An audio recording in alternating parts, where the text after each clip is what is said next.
है मेरे ज़हन में सारे। ये डिजाइन में एक मसला मैं इंशाल्लाह डिस्कस करता हूँ, आपकी तरफ से कंप्लीट होना चाहिए। ऑनलाइन स्टूडेंट्स आवाज आ रही है?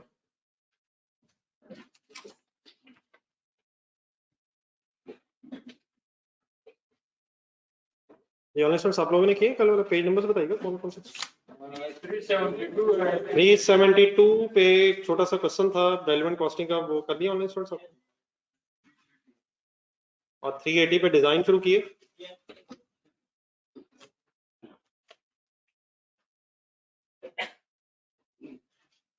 डिजाइन से नेक्स्ट पेज बताइएगा जरा कौन सा? डिजाइन से अगले पेज पे एक जेडी के नाम से सवाल होगा, इसको रखें होमवर्क कार्ड। पेज नंबर क्या? हाँ जी जेडी मेरा ख्याल है पेज नंबर 381 जेडी को रखें होमवर्क, बाकी ये तो इसके अलावा फिर एंड में सोचते हैं। फिलहाल पेज नंबर 262 पे आ रहे हैं। डिजाइन करके रखिएगा अपना, इसमें जो पैकेट बनाए गए हैं उन पैकेट्स बनाने में एक मसला है, तो वो इंशाल्लाह मैं डिस्कस करता हूँ। पेज नंबर 265 पर तो अपनी तरफ से कम करते हैं ताकि आपका सिलसिला चलता रहे, और इंशाल्लाह फिर पॉइंट्स नोट होंगे तो किसी दिन दोबारा मैं एक दो करके बता दूंगा, तो उनको फिर फाइनल कर लेंगे। ठीक है, जरा थोड़ा सा साथ साथ जरा कंप्लीट कर लें। हम पेज नंबर 265 के एंड में पढ़ रहे थे, तो जरा एक दो क्वेश्चंस कर लें जी। ऑनलाइन स्टूडेंट्स इकट्ठे प्लीज पेज नंबर 265। क्या बहस चल रही थी? नहीं वो तो मेरा ख्याल स्टेप बहस कल हमने कुछ हद तक कंप्लीट कर दी थी। कल एंड में फिर बहस चल रही थी reorder level and buffer stock. Reorder level किसे कहते हैं? शुरू हो जाओ। हाँ जी बिल्कुल सही वर्ड्स हैं। कितनी क्वांटिटी रह जाए तो नया ऑर्डर कर दें। नया ऑर्डर कितना कर दें ये कैसे पता चलता है? ये ऑर्डर क्वांटिटी से पता चलता है, विच मींस ईओक्यू भी एक ऑर्डर क्वांटिटी है। क्या हमेशा ऑर्डर क्वांटिटी ईओक्यू के मुताबिक होगी? हो सकता है डिस्काउंटेड लेवल पे ज्यादा बचत हो रही हो, तो रीऑर्डर लेवल ये बताता है कब ऑर्डर करें, और इकोनॉमिक ऑर्डर क्वांटिटी बताती है कितना ऑर्डर करें, कितना ऑर्डर करें।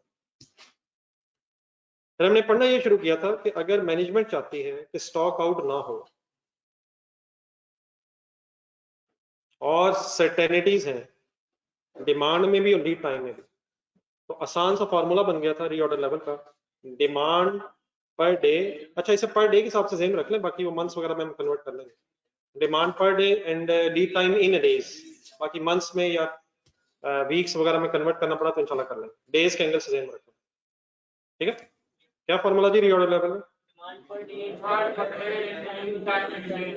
देन फिर अगला सेंटेंस ये आया था कि मैनेजमेंट, कॉमन ये है कि मैनेजमेंट चाहती है स्टॉक आउट ना, और अगला सेंटेंस ये आया था कि अगर मैनेजमेंट चाहती है स्टॉक आउट ना हो लेकिन अनसर्टेनिटीज हो, तो फिर हमें मैक्सिमम लेवल्स पे अपना रीऑर्डर लेवल सेट करना चाहिए।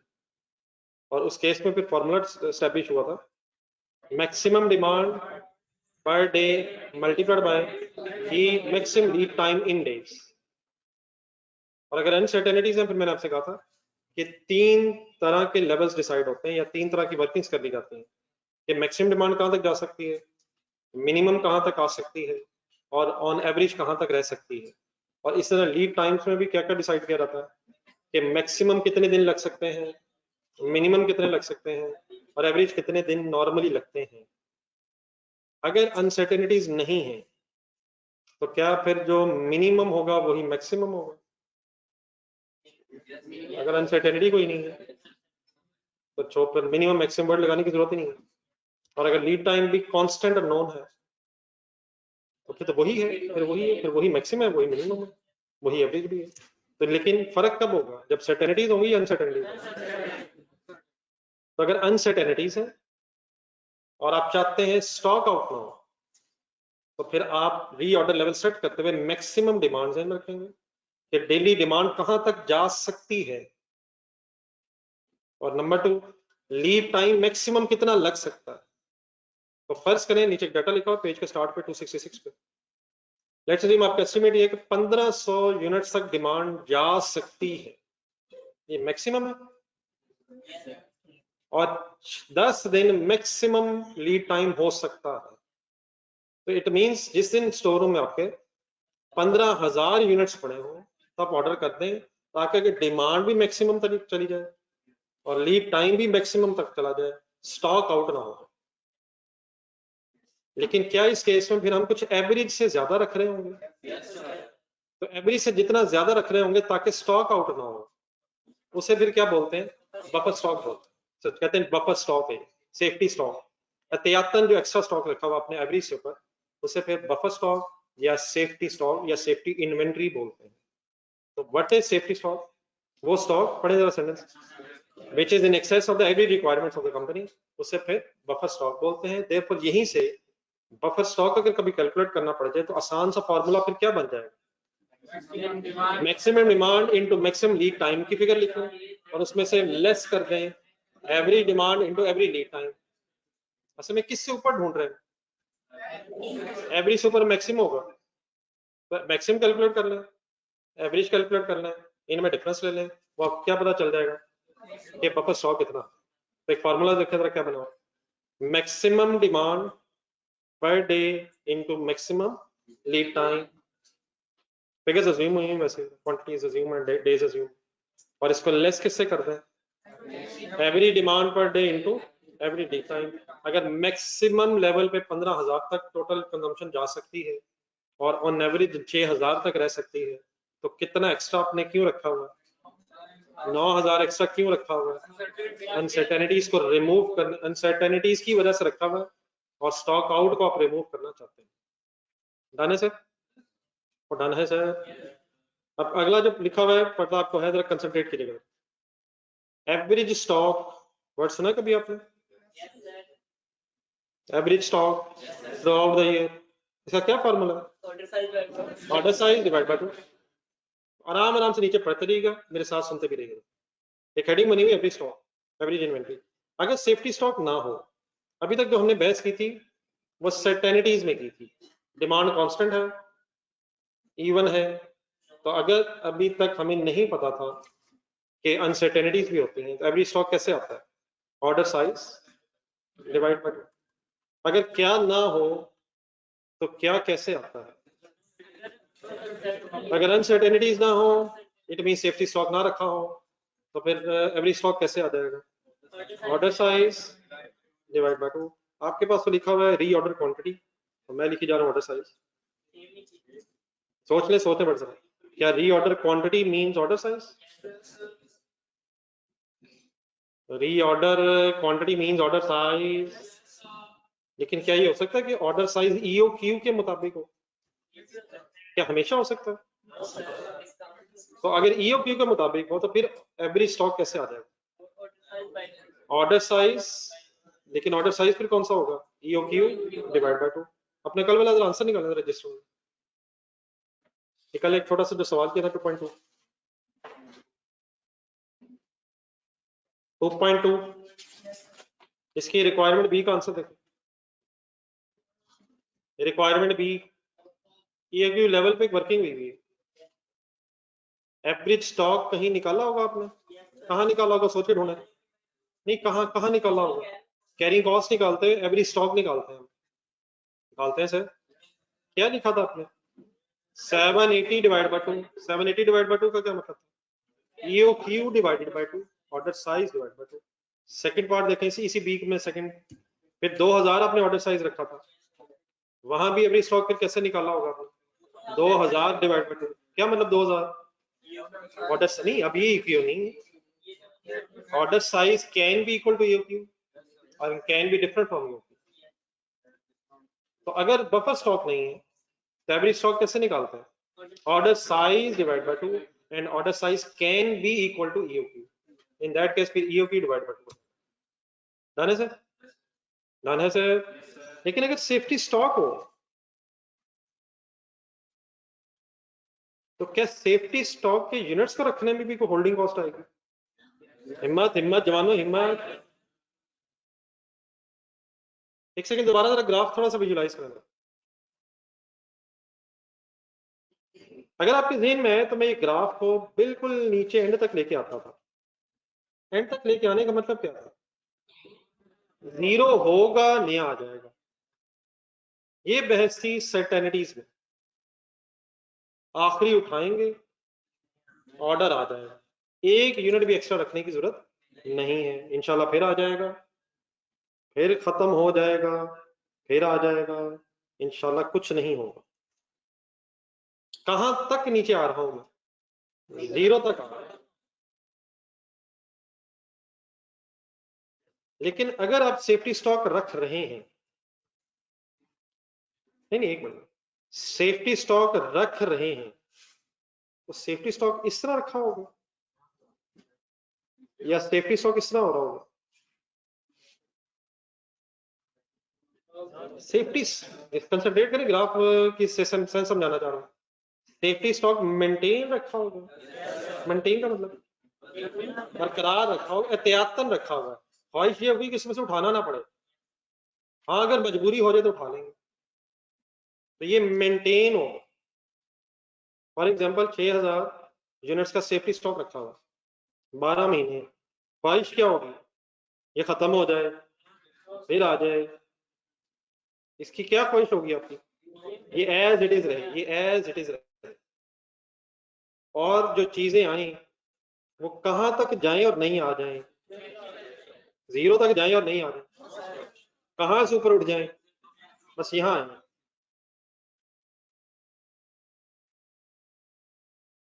ऐसे ही सर, तो इस केस में अब एवरी स्टॉक फिर कैसे आएगा? एवरी स्टॉक इन सेंस जिन यूनिट्स पे आपकी होल्डिंग कॉस्ट इंकर होगी, ऑर्डर साइज डिवाइड बाय 2 तो एज इट इज ही होगा, ऑर्डर साइज डिवाइड बाय 2 तो एज इट इज ही होगा, लेकिन उसमें प्लस हो जाएगा safety stock divide by 2। Safety stock as it is पड़ा रहेगा या सेफ्टी स्टॉक भी आता जाता रहेगा? सेफ्टी स्टॉक मेंटेन रहेगा। फॉर एग्जांपल 6000 यूनिट्स हैं तो क्या ये थ्रू आउट द ईयर रहेंगे? यार आधे रहेंगे, 6000 डिवाइड बाय 2 हो जाएगा, वो डिवाइड बाय 2 क्यों हो रहा था? यूज होना है, फिर आना है, फिर आना है, जाना है, तो सेफ्टी स्टॉक मेंटेन रखेंगे ताकि एहतियातन बस यूज हो, अदरवाइज हमारी ख्वाहिश होगी कि इसमें से यूज ना ही करना पड़ जाए। तो फॉर्मूला ऑफ एवरी स्टॉक कैसे बदल जाएगा? Order size divide by 2 as it is रहेगा और उसमें प्लस सेफ्टी स्टॉक भी हो जाएगा, अगर हमें क्वेश्चन में बताया हुआ कि सेफ्टी स्टॉक भी रखा हुआ है। What is the formula of every stock? Order size divide by 2, लेकिन अगर सेफ्टी स्टॉक होगा तो order size divide by 2 plus safety stock divide bye 3, sorry divide by 2, ये क्यों नहीं होगा डिवाइड बाय 2?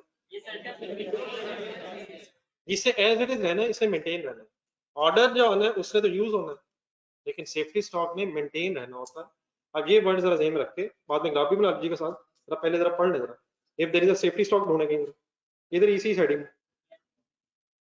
ऊपर जो फॉर्मूला लिखा होता है वो किस एंगल से लिखा होता है? इफ नो सेफ्टी स्टॉक, तो अगर सेफ्टी स्टॉक हो तो प्लीज देख के बोले क्या फिगर्स लिखी हुई? Order size divide by 2 plus, पहले क्या हो रहा है फिर क्या हो रहा है, और safety stock as it is add हो रहा है, फिर टोटल स्टॉक आएगा जिस पे आप होल्डिंग कॉस्ट कैलकुलेट करेंगे। और क्या order size equal to EOQ भी हो सकता है? उस केस में फिर फॉर्मूला क्या बन जाएगा? ऑर्डर साइज फिर ईओक्यू हो जाएगा, डिवाइड बाय 2 है, और प्लस सेफ्टी स्टॉक हो जाएगा। ये प्लस क्यों हो जा रहा है? ये असल में हमें कहाँ जरूरत पड़ेगी इसकी? दोबारा रजिस्टर देखा, जब हमें होल्डिंग कॉस्ट कैलकुलेट करनी है वहां हमें स्टॉक के जो units through out the year maintain हुए वो चाहिए होते हैं, तो ऑर्डर साइज तो डिवाइड बाय 2 होके ही मेंटेन होता है थ्रू आउट द ईयर, लेकिन उसमें फिर जो सेफ्टी स्टॉक के यूनिट्स होंगे उन पे भी हमारी होल्डिंग कॉस्ट इंकर हो रही होगी। तो देयरफॉर जब आप कैलकुलेट करेंगे एनुअल होल्डिंग कॉस्ट तो उसमें सिर्फ ऑर्डर साइज डिवाइड बाय 2 नहीं लेंगे, फिर ऑर्डर साइज डिवाइड बाय 2 के साथ साथ सेफ्टी स्टॉक के यूनिट्स भी कब लेंगे कब नहीं लेंगे, अगर नहीं होगा तो नहीं लेंगे और अगर होगा तो, और सेफ्टी स्टॉक कब नहीं होगा? अगर सर्टेनिटीज है तो नहीं होगा, और अगर अनसर्टेनिटीज है तो एवरेज से जितना ऊपर होगा तो फिर सेफ्टी स्टॉक होगा। आए एक पहले जरा क्वेश्चन करो, नेक्स्ट पेज पे आए, पेज नंबर ढूंढे 260, तो बल्कि सॉरी ग्राफ बना ले रहे। आई होप इस ग्राफ से कुछ समझ आई है। क्या समझ आई है? ये ग्राफ के अंदर दो ग्राफ बना दिए मैंने, एक्स एक्सिस तो एक होता है, मैंने दो बना दी, ये 6000 का एक्स एक्सिस बना दिया मैंने, ये 6000 क्या दिखाया मैंने, मेंटेन रहेगा, बरकरार रहेगा।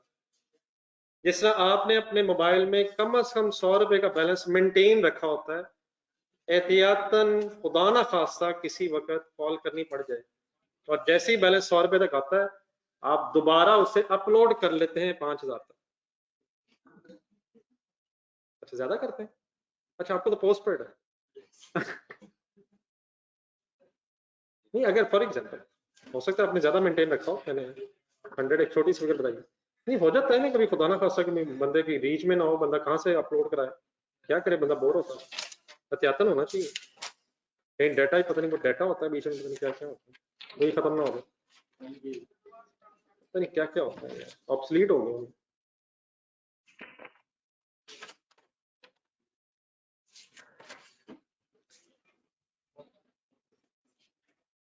नहीं आई होप कि इस एग्जांपल से सही समझ आ गया। मेंटेन बरकरार, बाकी बैलेंस कम होता रहता है, बरकरार रहता है। जी पेज नंबर 268 ये ऑनलाइन स्टूडेंट्स ओके। इसके दरमियान में एक छोटी सी एग्जांपल है by the name of robin, 2.3 ढूंढना। Robin full concentration,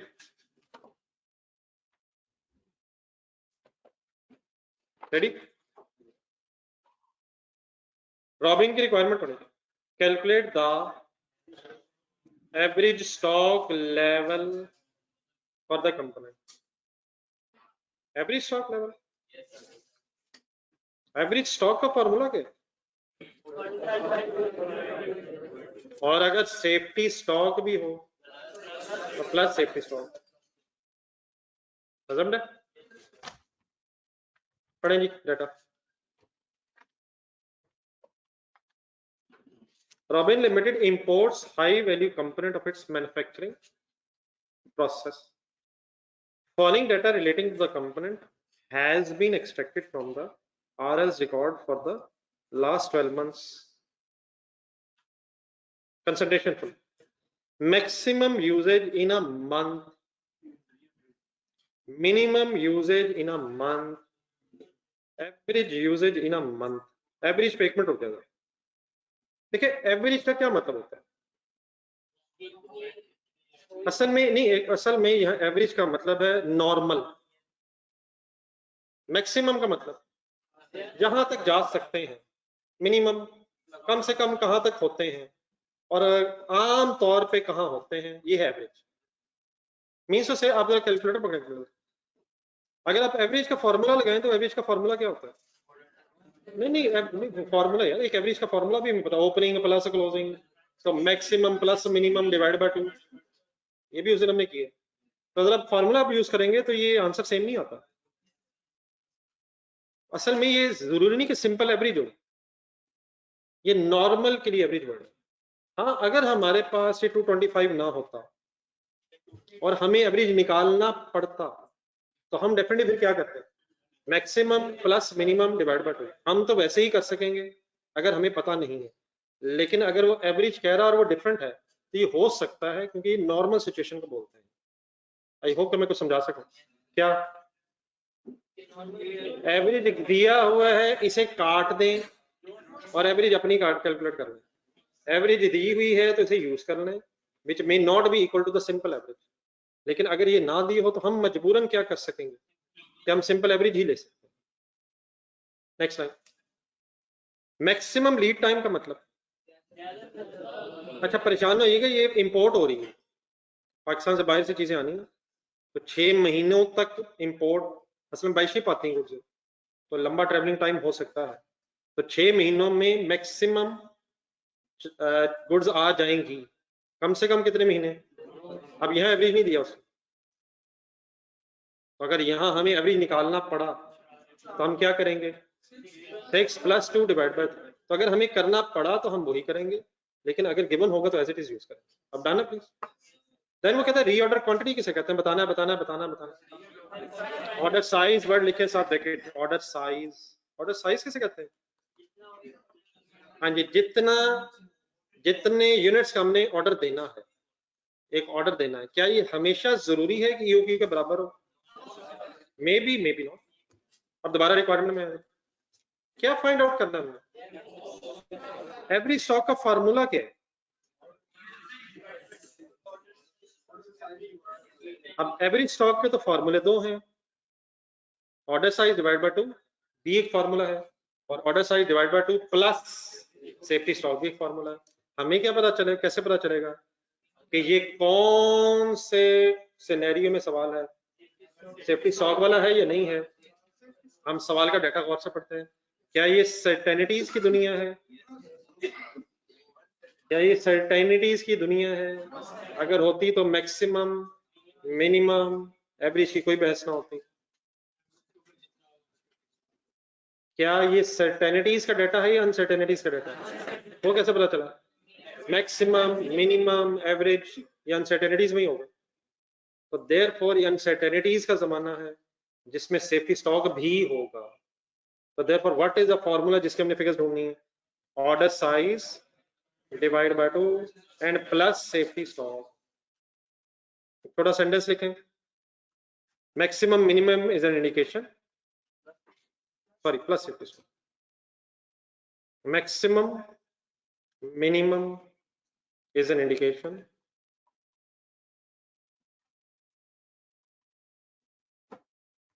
that there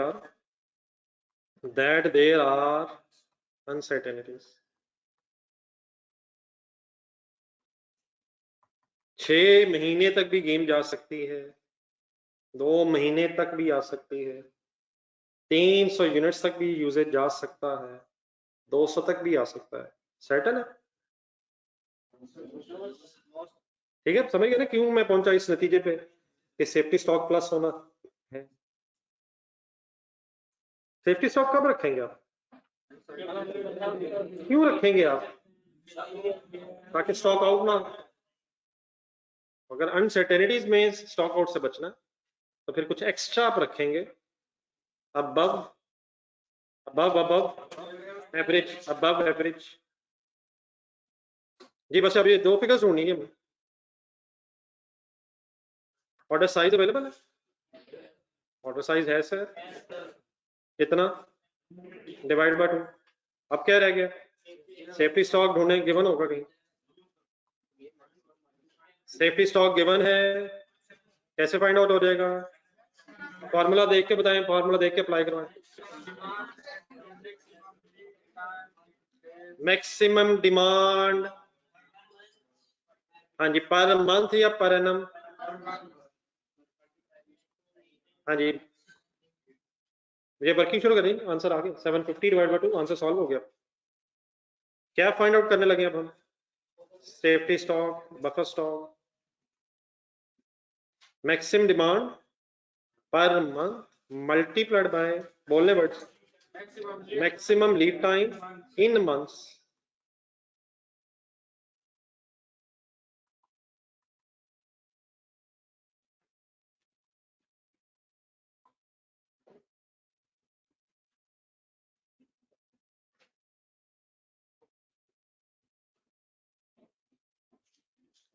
involve रहेगा ये फॉर्मूले, साथ साथ याद करने की कोशिश पूरी करें।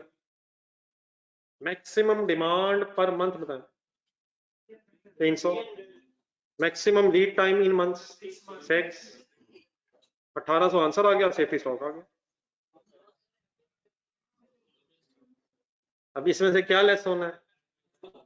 एवरेज नहीं, एवरेज ठीक है स्टॉक, लेकिन उसको फिर कैलकुलेट कैसे करना है? एवरेज, हाँ जी, यूजेज इन मंथ। अच्छा, डिमांड यूजेज वर्ड यूज हो देंगे, जितनी डिमांड होगी उतना ही आप यूज करेंगे। सोच लें आप कितना यूज करेंगे, चलें ये कहना नहीं, कितना आप यूज कर रहे होंगे, जितनी डिमांड होगी यार। हो यार कमाल होगी, वो तो high. Average demand per month multiplied by average lead time in months.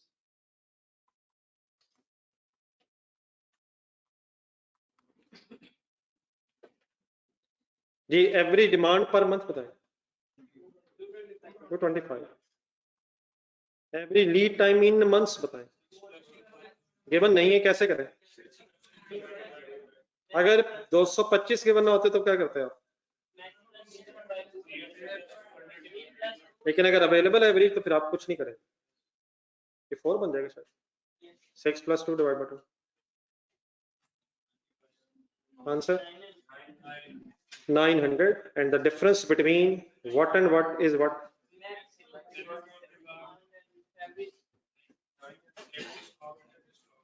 ना ना ना, सेफ्टी स्टॉक का भी है ना, डिफरेंस आना है, difference is safety stock, maximum demand into maximum lead time minus every demand to every lead time is equal to safety stock. What is the safety stock? नहीं मतलब what is the quantity of? कौन सा 900? Difference वाला या average वाला? Difference by chance 900 ही है, लेकिन जो डिफरेंस है that is safety stock. What is the formula of safety stock?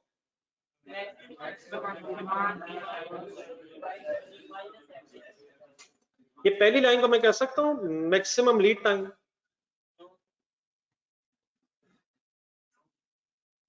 कह सकता हूं शायद, sorry maximum reorder level, sorry पिछले पेज पे ध्यान रखना, सॉरी लीड टाइम है ये पेज जहां फार्मूले दिए हैं. जी ऑनेस्ट से आवाज आ रही? आवाज ठीक है मेरी? काइंडली 1 मिनट बताइए, मेरे ख्याल है किसी का प्रॉब्लम आ रहा है शायद, ओवरऑल तो नहीं.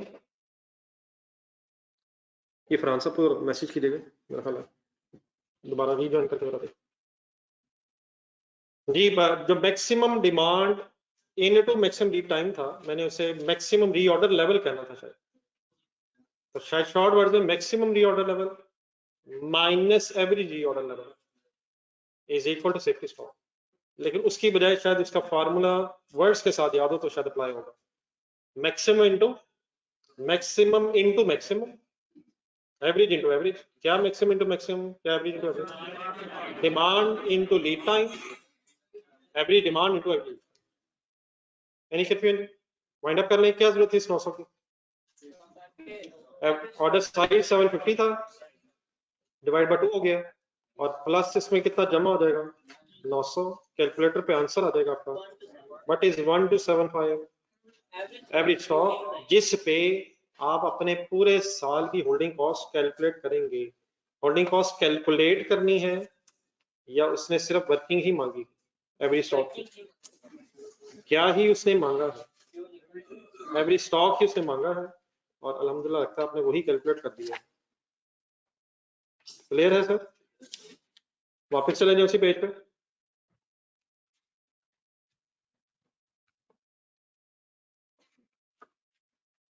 पिछले पेज पे जहां ये फॉर्मूले पढ़े थे, नोट कर लिया था उसने, तो लिख तो नहीं था ये वाला.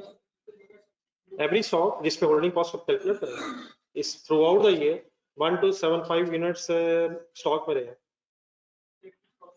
40 जिन पे होल्डिंग कॉस्ट इंकर हुई. होल्डिंग कॉस्ट जिन यूनिट्स पे इस साल इंकर हुई वो 1275 टोटल यूनिट्स. डेफिनेटली सब सेफ्टी स्टॉक के यूनिट्स भी रखने की तो कॉस्ट होगी. जी सर ये पिछला पेज मींस कौन सा है? सॉरी मैं पेज नंबर 260 यहाँ ये पढ़, उसके नीचे एक क्वेश्चन है कोको किंग, तो कोको किंग पे नहीं 2.3 तो अभी आपने कर लिया, कोको किंग पे आ रहा है दोबारा. जरा ईओक्यू आ रहा है मिक्स होकर, क्या होता है ईओक्यू? मेरी तरफ जरा देखिए, ईओक्यू का फॉर्मूला पता है?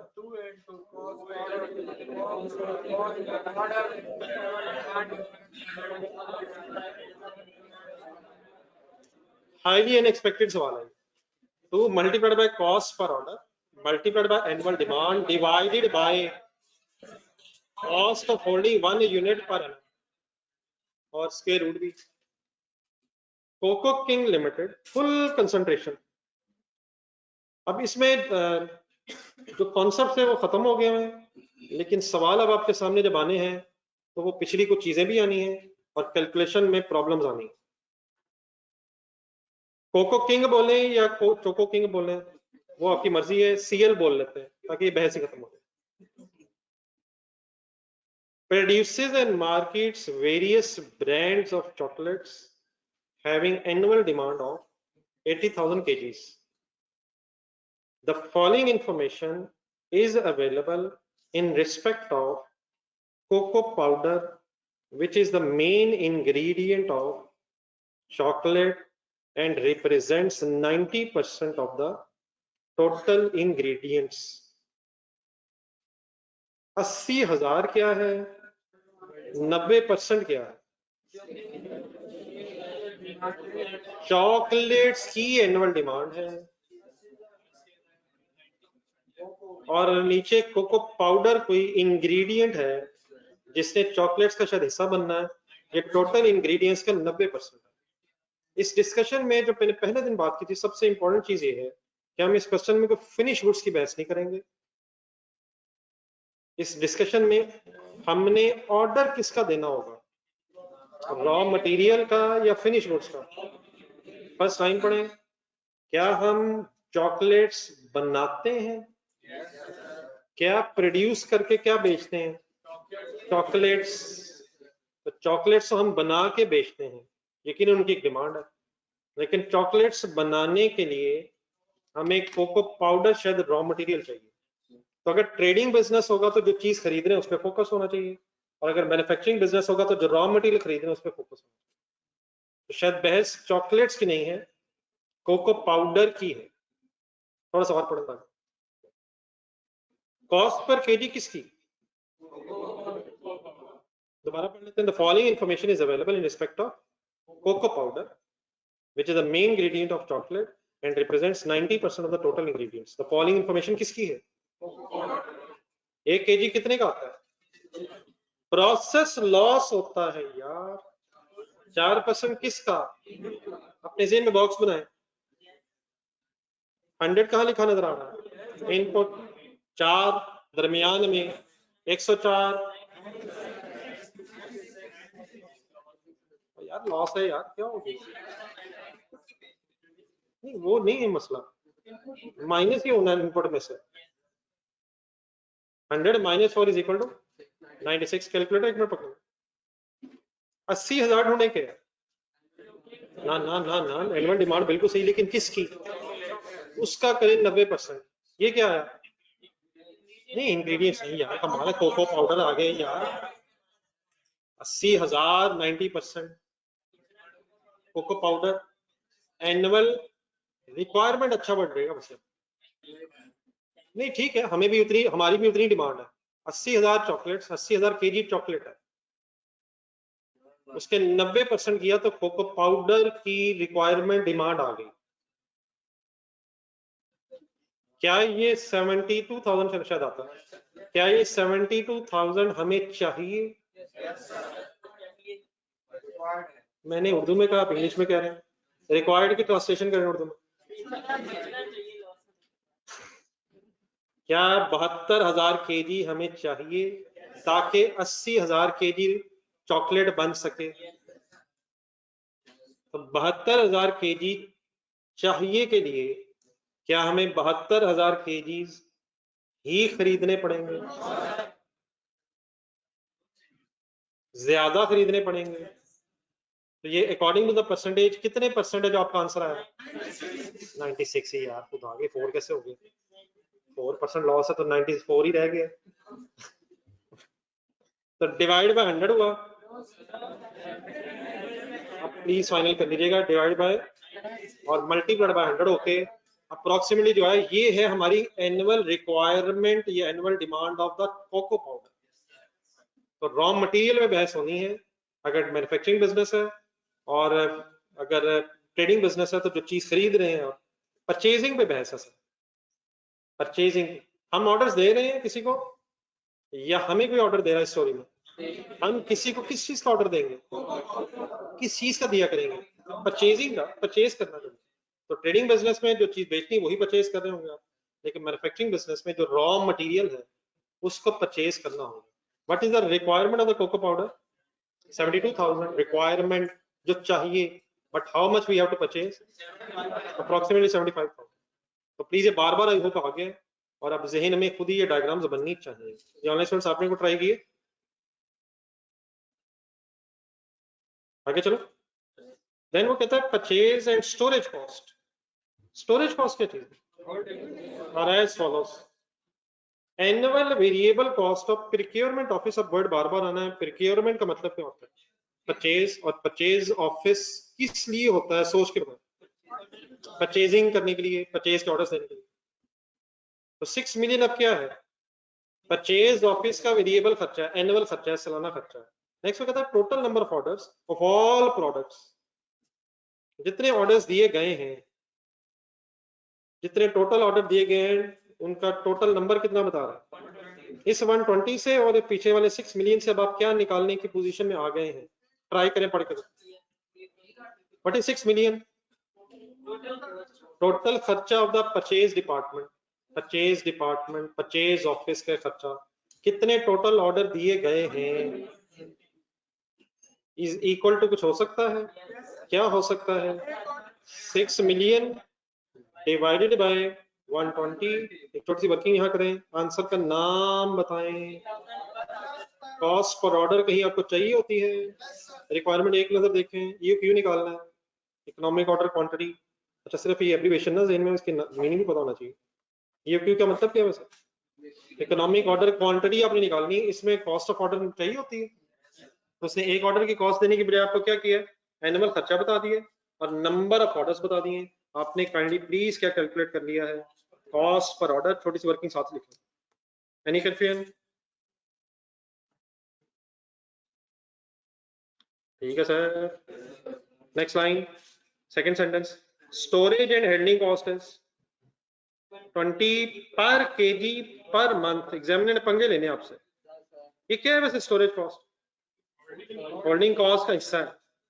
हमें होल्डिंग कॉस्ट कैसे चाहिए होती है? होल्डिंग कॉस्ट पर यूनिट पर है। तो दो प्रॉब्लम्स है इसमें। नंबर एक, ये पर केजी है, और नंबर 2 ये पर मंथ है। नंबर 1 ये पर केजी है, तो ये भी मसला है। क्या इस सवाल में यूनिट्स केजीज में है? तो ये केजीज का कोई मसला नहीं है, यही यूनिट्स है। हाँ, पर मंथ है, जरा 12 करके मसला हल हो सकता है। हमें क्या चाहिए? क्या पूरा पूरा पूरा holding cost per unit per annum. तो पर मंथ दी हुई है, इंटू 12 हो सकता है, लेकिन शायद एक और भी लिखा हुआ है। अदर कैरिंग कॉस्ट कैसे कहते हैं? ये भी होल्डिंग कॉस्ट का हिस्सा है। तो व्हाट इज 5 पर KG per month? What is total holding cost पर केजी पर मंथ? लेकिन हम उस 25 को क्या करेंगे? इंटू 12। आंसर बताएं। 300। ये दोनों को जमा क्यों कर दिए मैंने? दोनों ही होल्डिंग कॉस्ट है by different names, carrying cost, storage cost. ये लिखते हैं वर्किंग्स। 12 कहां से आ गए? पर मंथ गिवन था, पर एनम बना लिया है।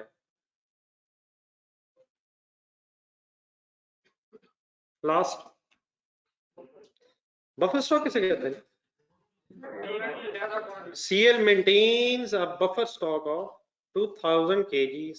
क्या अनसर्टेनिटी का जमाना है? क्या ये EOQ की वायलेशन नहीं है? assumptions में जाए जाए, भागते जाए भागते जाए भागते जाए, भागते चले जाएं। सेकंड assumption पढ़े क्या थी? थर्ड पढ़े क्या थी? assumption, सिर्फ assumption annual demand is constant. तो बफर स्टॉक कब होता है? जब डिमांड में लीड टाइम में अनसर्टेनिटीज होते हैं। तो ये मैंने जब आपके सामने बात की थी assumptions की, मैं इस वक्त बार बार कह रहा था EOQ ठीक है, इस फॉर्मूले की बेस पे है, assumptions की बेस पे है, लेकिन प्रैक्टिकली स्पीकिंग ये assumptions वायलेट भी हो सकती हैं। तो बफर स्टॉक रखना EOQ की assumptions में शामिल नहीं है। EOQ assumption में क्या है? लीड टाइम कांस्टेंट होना है, डिमांड भी कांस्टेंट है, देयरफॉर कोई स्टॉक एक्स्ट्रा नहीं रखना चाहिए। जरा थर्ड के सामने जाए, जरा इंप्लीकेशन पढ़े उधर। थर्ड assumption की इंप्लीकेशन क्या थी?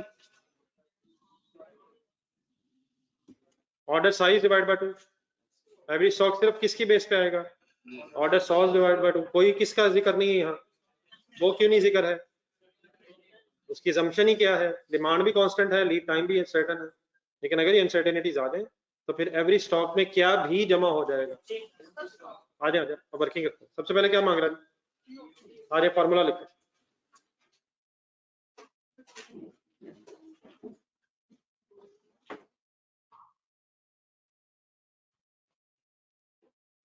जी ऑनलाइन स्टूडेंट साथ है, बिजनेस नेम जी सॉरी,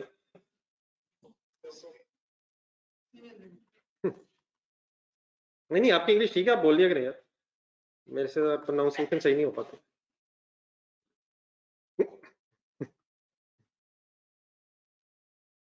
कोई नहीं सर, लिखना आना चाहिए एग्जाम पॉइंट ऑफ व्यू से, बाकी जब इंग्लिश का प्रॉब्लम है वो तो अल्हम्दुलिल्लाह आपका पीपी की क्लासेस में रिजॉल्व हो जाएगा, सुबह दोपहर शाम अंग्रेजी बोल बोल के इंशाल्लाह प्रेजेंटेशन दे दे के सही हो जाएगी अंग्रेजी, हो गई है कई लोगों या वो भी हो जाएगी, नहीं अभी किया मेरे ख्याल आप कर नहीं ना रहे, इंशाल्लाह नेक्स्ट टाइम करेंगे। इकोनॉमिक ऑर्डर क्वांटिटी का फॉर्मूला बताएं, अपने आप को प्लीज सुनाएं।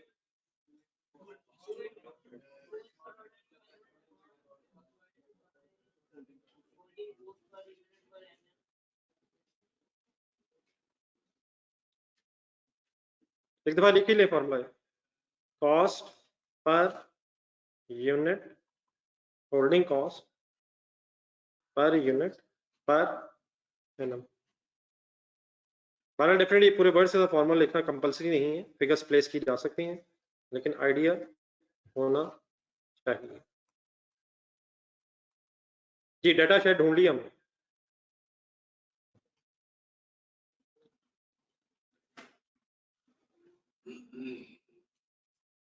जी रेडी जी, करो शुरू, ये डे फ्रेंड शुरू करें जी। 2 multiplied by cost per order निकाल ली हुई है 50,000, एनुअल डिमांड 80,000 है, वर्किंग करें 80,000 मल्टीप्लाइड बाय पहले क्या हुआ है 90% करके क्या है, पूरा पूरा बोलते रहे,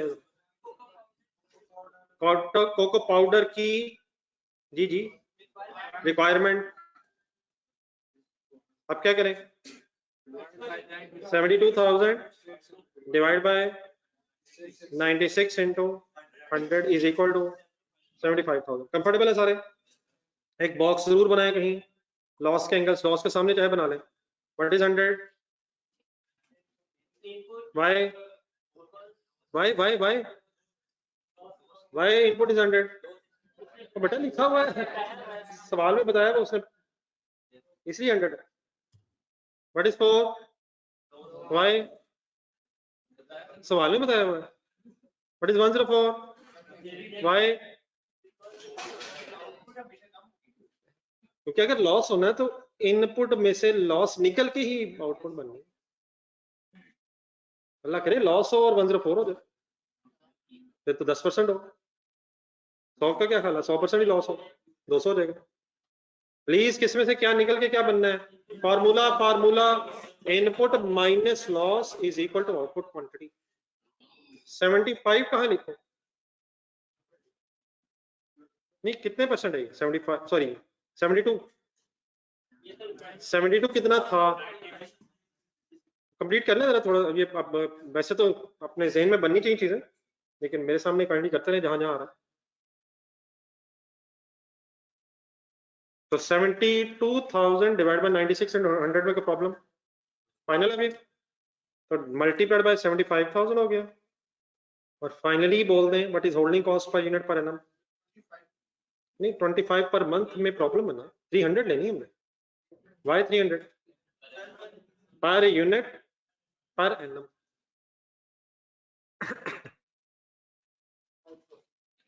जी सॉल्व होना है कैलकुलेटर, जो लोग सॉल्व करते जाए 5,000 का मीनिंग बताएं, केजीज है या यूनिट्स है, केजीज में यूनिट्स है, ठीक है। अब बताइए 5,000 केजी क्या है, ये के मुताबिक ऑर्डर साइज का मतलब, हमारे फार्मूला कहता है 5,000 केजी का ऑर्डर दें, एक ऑर्डर की क्वांटिटी 5,000 केजी होनी चाहिए, तो मिनिमम कॉस्ट आएगी, ठीक है। ऑर्डर साइज है, ऑर्डर क्वांटिटी, ऑर्डर लेवल है या ऑर्डर साइज है, ऑर्डर लेवल क्या होता है, री ऑर्डर लेवल, इतना रह जाए तो ऑर्डर कर दें, कितना ऑर्डर कर दें ये है, कितना रह जाए वो कैसे पता चलता है? रीऑर्डर लेवल्स के फॉर्मूले आते हैं आपको? रीऑर्डर लेवल का कोई फॉर्मूला आता है आपको?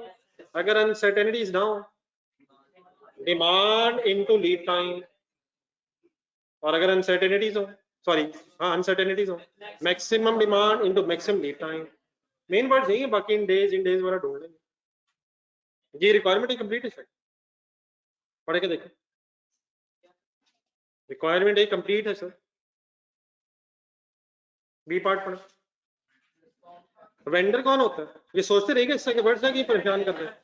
Supplier has offered to CL a quantity discount of 2% on all orders of a minimum of 7500 kgs. Advise CL whether the offer of the vendor may be accepted. जी बताएं जी, किसकी working करेंगे? EOP level पे एक working करके total cost निकाल लेंगे, discounted level पे एक टोटल कॉस्ट निकाल लेंगे। डिस्काउंटेड लेवल पे ऑर्डर साइज कितना है? वो तो मिनिमम कह रहा है, मिनिमम ही लेना है। अगर वो कहता है 9500 एंड मोर, तब भी हमने सॉरी 7500 एंड मोर, तब भी हमने 7500 ही लेना था, तो हमने वो कम से कम उठाना है जहां से डिस्काउंट मिल जाए। आ जाएगा सर? तो दो वर्किंग होनी है, बोलता जाया करें कौन कौन सी। ये असल में आप बोल के मुझे नहीं सुना रहे होते, ये बोल के अपने आप को सुना रहे होते हैं। मुझे आवाज तो सबकी आती है लेकिन बोलता कोई नहीं। मुझे हर अल्हम्दुलिल्लाह आवाज आती है जो आपको खुद आती है, लेकिन अक्सर आपको अपनी आवाजें नहीं आती और क्लास खत्म हो जाती है। कौन सी दो वर्किंग होनी है? हेडिंग बता दें, क्या लिखूं मैं? टोटल एनुअल कॉस्ट, ये हुई ना आवाज, total annual cost at EOP level, that is, बिल्कुल सही है, दैट इज 5000 kgs।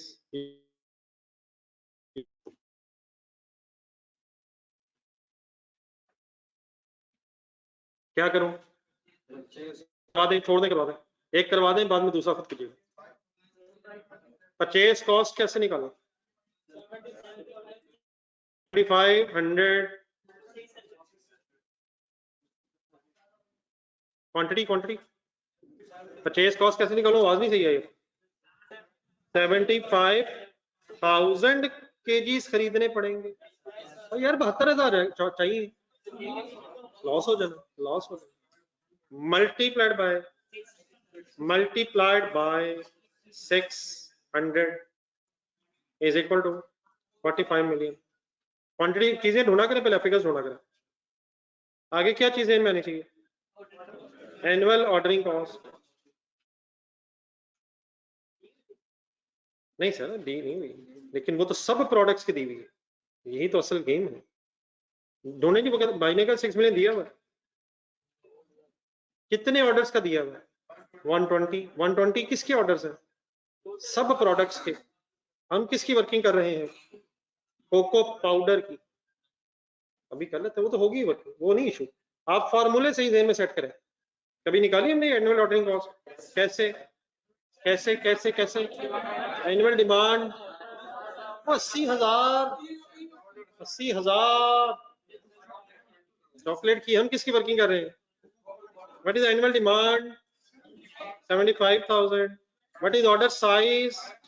वो 7500 यार, बता तो रहे। हम किस लेवल पर वर्किंग कर रहे हैं? यहां से क्या निकलेगा? निकलना चाहिए, खुद ही निकलेगा। निकलेगा क्या?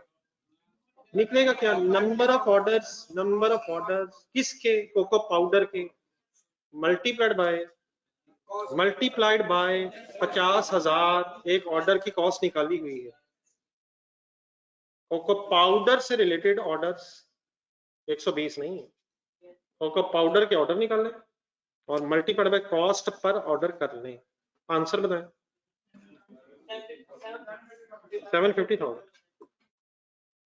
पिक्चर्स दिखाया करें, देख के लिखने की बहुत जल्दी आपको। What is the formula to calculate annual ordering cost? Repetition अभी, annual demand divide by order size multiplied by cost per order. Next one, annual carrying cost की वर्किंग करते हुए कुछ नहीं लिखना किसी ने। आपने बोला कैरिंग, मैंने लिख दिया होल्डिंग। एक ही बात अल्हम्दुलिल्लाह हो गई है। होल्डिंग कॉस्ट आती कैसे है? ऑर्डर साइज कितना है? 5000 केजीज का, ये तो ईओक्यू है।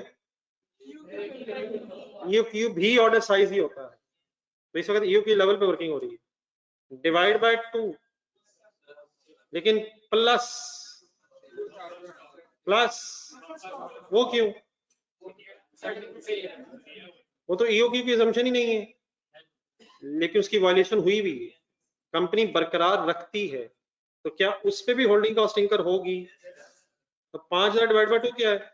Order size divide by 2, plus क्या है? बफर स्टॉक मींस कितने यूनिट्स? 2000। यहां तक क्या आ जाएगा? सॉल्व रहने दें। क्या आ जाएगा? Average stock throughout the year आ जाएगा, मल्टीप्लाइड बाय पूरा बोले क्या होता है? Holding cost per unit per annum multiplied by 300 is equal to, नहीं आएगा। क्या आंसर आ रहा है? ठहरे ठहरे ठहरे ठहरे ठहरे, क्या आंसर आ रहा है? क्या आना चाहिए था? क्या आ रहा है? 13,50,000। किस लेवल पे क्या होना चाहिए था? लेकिन वो यहाँ क्यों नहीं हो रहा? Buffer stock is a violation of the EOQ formula.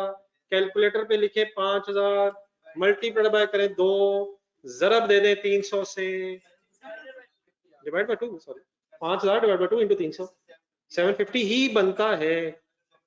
हमारा क्यों नहीं बन रहा है? बफर स्टॉक इस समय ईओक्यू की अजम्पशन वायलेशन की वजह से फिर ये फिगर्स मैच नहीं करते। तो समझ आइए मेरी बात? मैंने तो कहा था ईओक्यू लेवल पे दोनों सेम होते हैं, होंगे अगर हम उन्हीं अजम्पशंस की बेस पे वर्किंग करते चले जाएंगे। आई होप कि आपने कुछ सही करवा दिया है मुझे। क्या मैं आपकी उम्मीदों में पूरा उतर सका हूँ? नहीं उतर सका, हमेशा की तरह फिर रह गया हूँ। आप देख के नोट कर लें, लेकिन दूसरी वर्किंग करनी खुद से करें।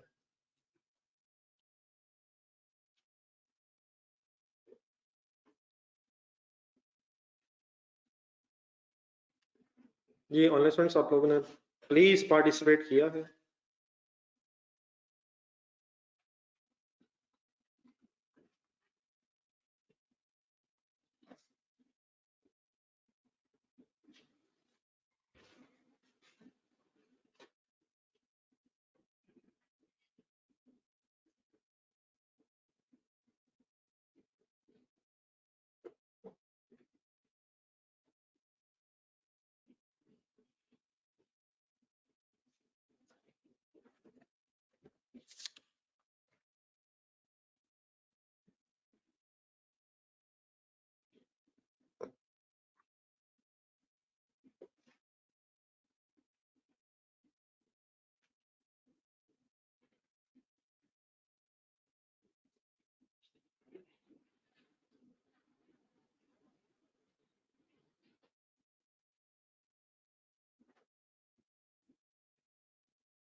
जी सेकंड वर्किंग स्टार्ट की करेंगे।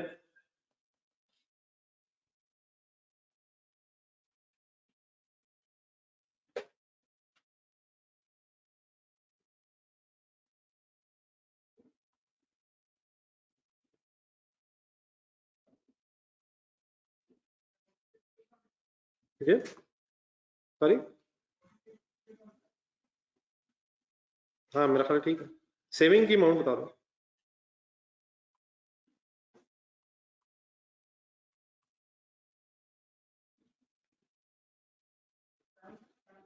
हाँ ठीक, बस यही रिक्वायर्ड है सर, कंसंट्रेशन से जो काम हो जाए उसे रिपीट करें।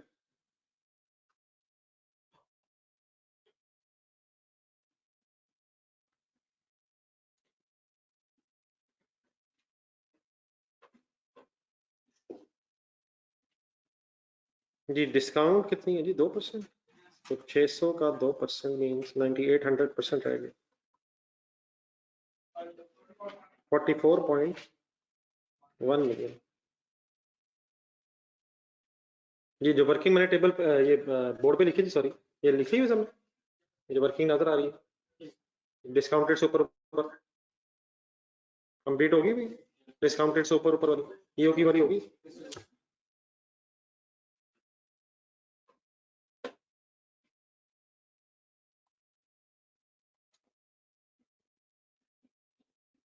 बस छोटे छोटे जो इस वक्त फार्मूले बन रहे हैं ना, ये सही सेट करना है। ऑर्डर्स निकालने का तरीका, annual demand divided bye order size and multiplied by cost per order 75,000 divided by 7500 multiplied by 50,000, answer 5 lakh.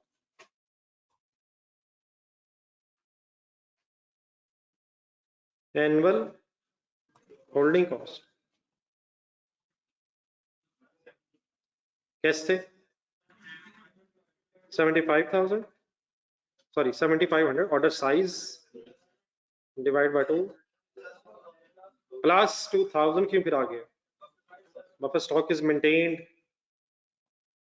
multiplied by 300 is equal to 1725,000। अच्छा डेफिनेटली ये हर लेवल पे सेम नहीं है ना, किस किस की अमाउंट किस लेवल पे ही सिर्फ सेम आती है, लेकिन वो भी तब आएगी जब कोई assumption ऑफ ईओक्यू वायलेट ना हुई हो।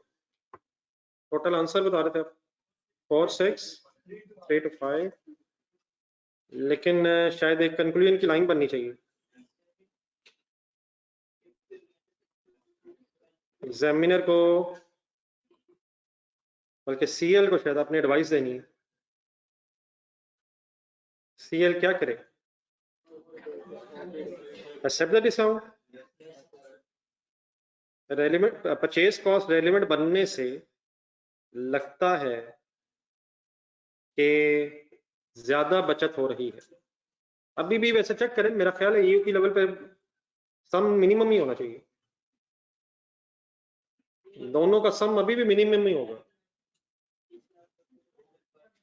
Earring cost holding ordering cost को इकट्ठा करेंगे अगर ईयू के लेवल पे और इससे कंपेयर करेंगे दोनों इकट्ठा करके, तो अभी भी ईयू के लेवल पे कम ही है।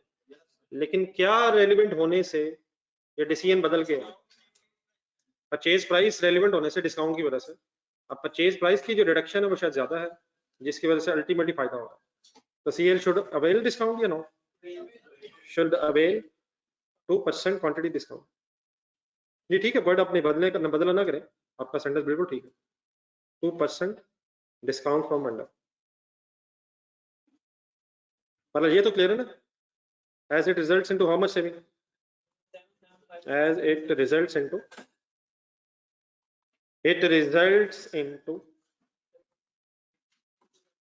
775 बनता है, 75,000 rupees, 75,000 rupees saving per annum.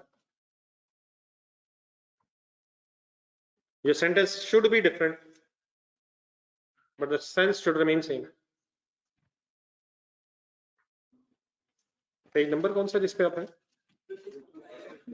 265, 66। मैं जरा गेम थोड़ी सी और आगे बढ़ाएं, पेज नंबर ढूंढना है 272, page number 272।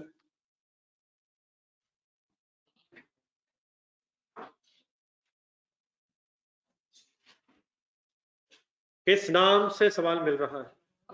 Aroma herbs. Anybody writing please answer, कोई लिख रहा हो बता दें। जी जी ये अभी जो क्वेश्चन हो रहा था, परचेज कॉस्ट कौन सी? 44.1 मिलियन,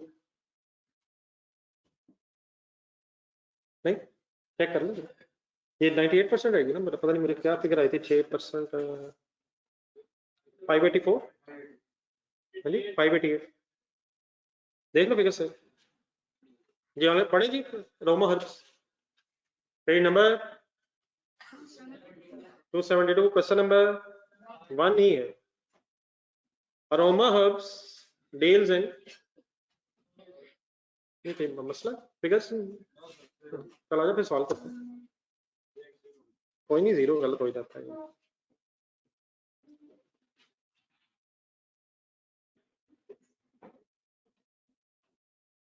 क्वेश्चन चैलेंजिंग आ गया, लेकिन आपके लेवल से ऊपर नहीं है। Aroma herbs limited, aroma herbs deals in herbal tea, T is imported on 6 monthly basis, क्या मतलब?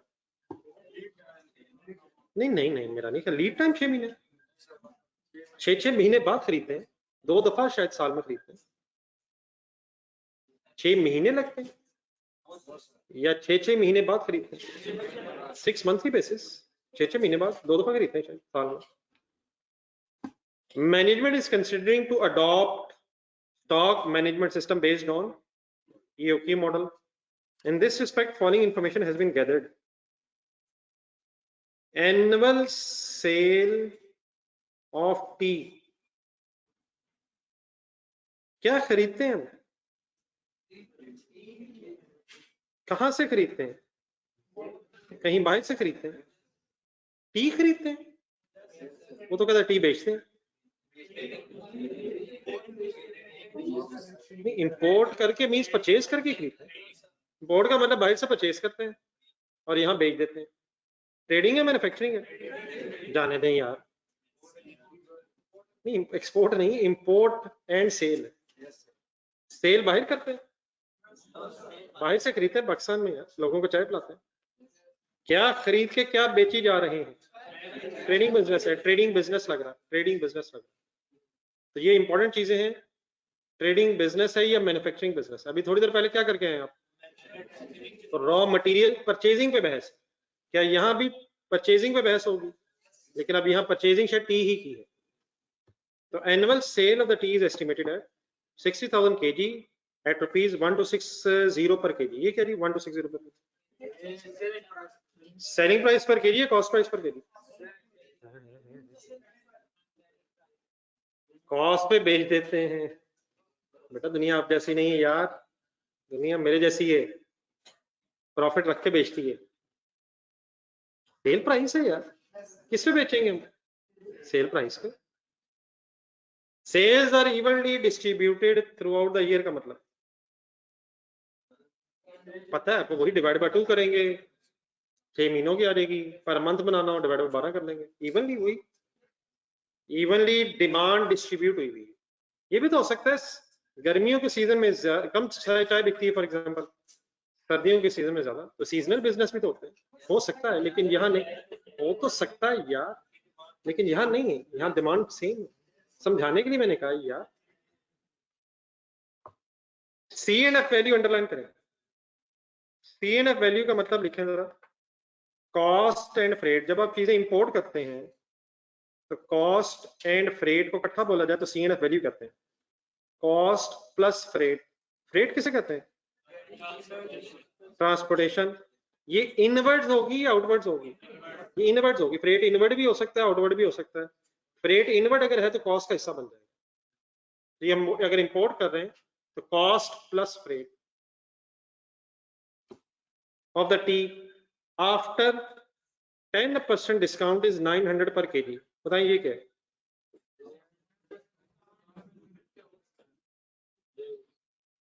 $900 क्या है, सी एंड एफ वैल्यू है, लेकिन ये 10% डिस्काउंट के बाद है, क्या आप डिस्काउंट से पहले की फिगर निकाल सकते हैं, कैसे, डिवाइडेड बाय 1900, 10% कम होगी, तकरीबन मेरा ख्याल है क्या आता है 1000, custom duty and sales tax are paid at the rate of 12% and 15% respectively. Sorry, 20% and 15% respectively. Sales tax paid underlying at the import stage is refundable in the same month. Calculator पे लिखे 900, final नाम बोले 900 का, final नाम मेरा ख्याल है purchase price, या चले cost plus freight price. Final ये बता दें कि हमारा टोटल अब खर्चा फिलहाल 900 ही है, ये तो 10% डिस्काउंट के बाद है, तो यही 900 है, यही अब 900 फाइनल है। लेकिन क्या इसमें custom duty and sales tax जमा करेंगे? सेल टैक्स भी करते अगर क्या ना लिखा होता, और अगर कस्टम ड्यूटी भी लिखा होता रिफंडेबल है। वैसे होती नहीं है, नॉर्मली होती नहीं है, लेकिन टैक्सेस रिफंडेबल भी हो सकते हैं, नॉन रिफंडेबल भी हो सकते हैं। कॉस्ट का हिस्सा कब बनते हैं? जब नॉन रिफंडेबल हो। हम सिंपली बस क्या करेंगे, कैलकुलेटर पे लिखें 900 इंटू 1.2 इज इक्वल टू, ये हमारा टोटल खर्चा। 1.2 कहां से आ गया? 1.2 15% किधर गया? रिफंडेबल है, हमारी बहस से बाहर निकल गया अगर हमने खर्चा निकालना। Any confusion? ये जल्दी से ढूंढने जरा, टारगेट कॉस्टिंग का सवाल नंबर 3 है, सफा नंबर जरा ढूंढ के बताएं जल्दी जल्दी जल्दी जल्दी, इसका चीज भूलनी नहीं है। टारगेट कॉस्टिंग TARGT, नंबर ढूंढना जरा आपका सॉरी काम है। सवाल नंबर 3, हाईटेक के दरमियान में जाएं 170, हाईटेक में जाएं, कस्टम ड्यूटी यहाँ भी कहीं आई थी 15%, सोचे क्या किया होगा? परचेज XY XXY समथिंग इस तरह के पार्ट्स के खर्चे में प्लस किया था, प्लस करके 115 हुआ था। अगर किसी 15% रेट, इससे बड़ी बहस हुई नहीं, अगर याद हो तो प्लस करके यहाँ 120 हो जाए, जो इस वक्त हम क्वेश्चन कर, ठीक है? आ जाए, मैंने वैसे कस्टम ड्यूटी याद करवा दी। असल में जब भी कोई चीज आती है, अब इसमें उसे देखते हैं, नई नई बातें, पुरानी बातें भी नई नई लगती हैं। कस्टम ड्यूटी का क्या होता है? अच्छा, बहरहाल ये टैक्सेस भी ऐड हो जाते हैं अगर ये कौन से हो तो नॉन रिफंडेबल, रिफंडेबल इसे हम इग्नोर करते हैं जी। Point number 3, use of EOQ model would reduce the quantity per order.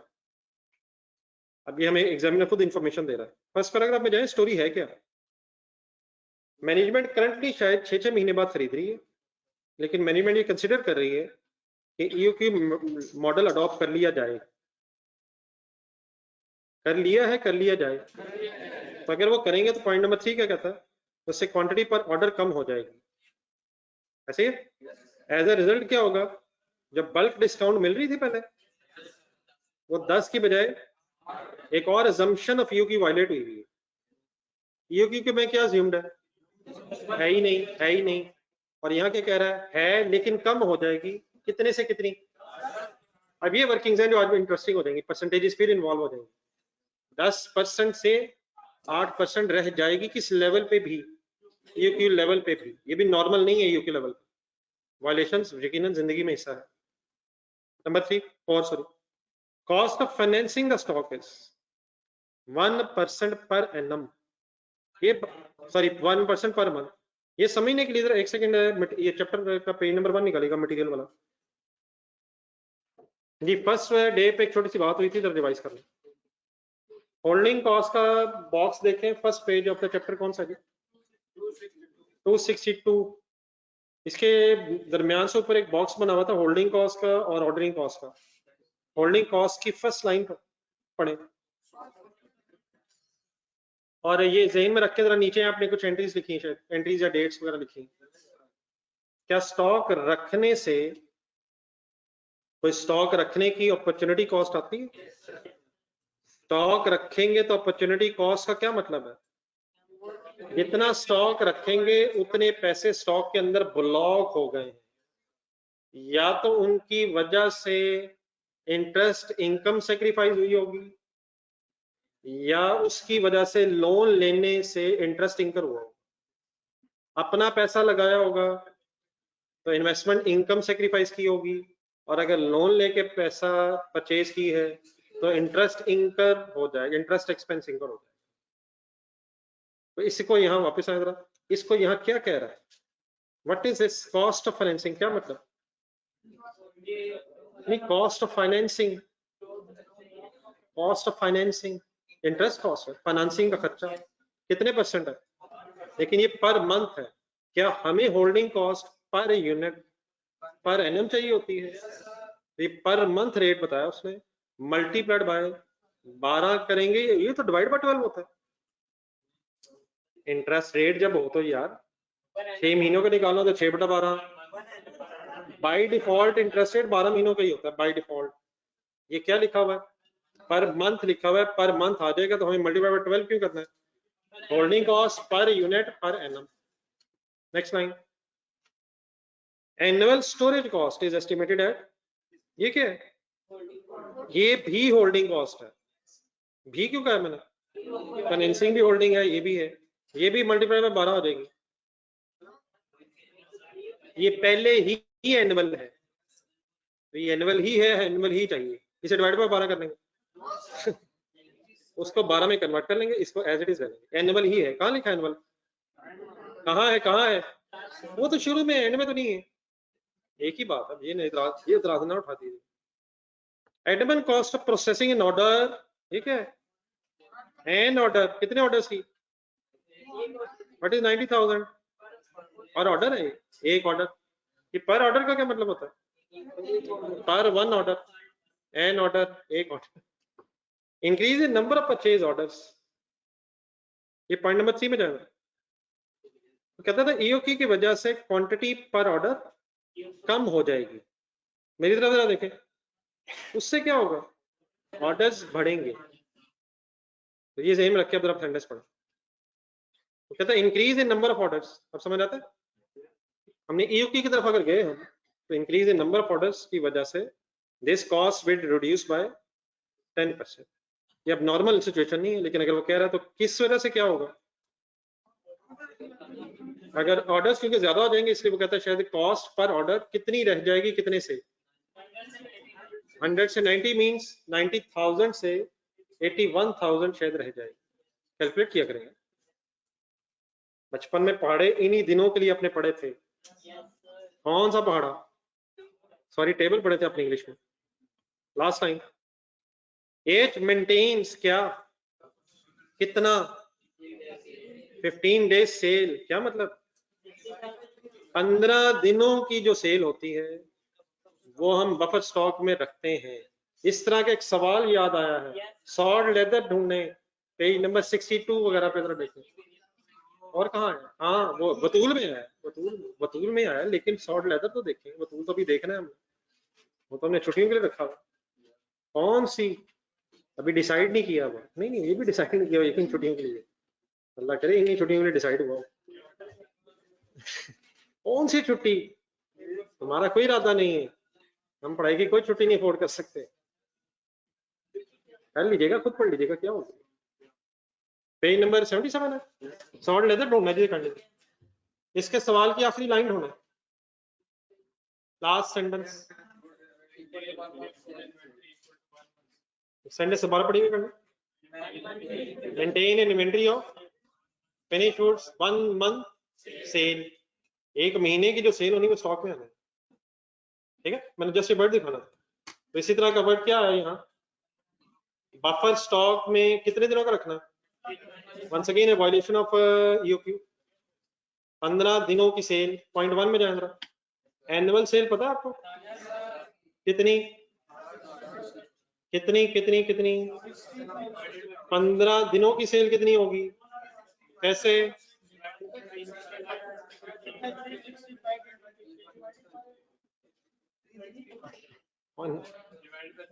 नहीं, मेरा ख्याल इस तरह रहने दे, अगर एनुअल है और डेज है, ठीक है, मैं आपकी बात, मैं दोनों तरफ बात कर लेता हूँ।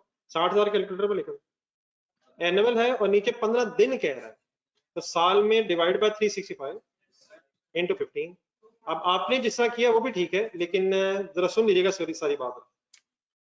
आपने शायद ये किया है कि 60,000 डिवाइड बाय 12 और फिर बाद में डिवाइड बाय 30 इंटू 15, लेकिन आपका आंसर डिफरेंट आया। मैं बताता हूँ, मुझे चांस तो दे यार। असल में जब आप डिवाइड बाय 30 करते हैं ना, तो इट मींस आपने अज्यूम किया है कि साल के हर महीने में 30 डेज है, जो बिल्कुल ठीक है, नॉर्मल अजम्पशन यही है। लेकिन कैलकुलेटर में लिखें 30 और मल्टीप्लाई करने का 12। इस तरह करने से 5 दिन राउंड ऑफ हो जाएंगे, तो वो राउंडिंग ऑफ की वजह से फर्क है। नहीं मतलब जो जो मसला पड़ा वो समझाने की कोशिश कर रहा हूँ। लेकिन अगर वो डेज कह रहा है तो मेरे ख्याल आपको डिवाइड बाय करना ही 365 चाहिए। हाँ अगर वो कहता है आधा महीना, आधे महीने का स्टॉक है, तब भी 15 दिन ही बनेंगे। लेकिन जब कैसे करें, डिवाइड बाय 12 इंटू 0.5, तो फिर वही आना था जो आप कह रहे हैं। लेकिन जो फर्क थोड़ा सा आ रहा है वो इममटीरियल है, देयरफॉर उस पर फर्दर कोई बहस काइंडली ना करें। अगर डेज में वर्किंग करनी है तो 365, मंथ्स में करनी है तो डिवाइड बाय 12, और अगर वीक्स में करनी है तो 52 वीक्स। अगर वो कहता है एक वीक का स्टॉक रखना, 60,000 डिवाइड बाय 52, डेढ़ वीक का करना 1.5, तो वीक्स अगर है 52, डेज है तो 365, टोटल साल के बोल रहा हूँ, और अगर मंथ्स है तो साल में 12 महीने। डन है? तो आपका जो डिफरेंस आ रहा था काइंडली क्लियर हो गया। वो 30 इंटू 12 जब होता है ना, वो 360 दिन बन जाते हैं। तो राउंड ऑफ है, असल में बहुत से महीने आपको पता ही है 31 दिनों के भी हैं, और अल्लाह करे कुछ 28 के भी हैं, और लीप ईयर में 366 दिन भी हैं, 29 का महीना। तो ऑन एवरेज हर साल 365 दिन है, दिन महीने 12 और हफ्ते। आई होप कि ये बात क्लियर है, रिक्वायरमेंट में आ जाए।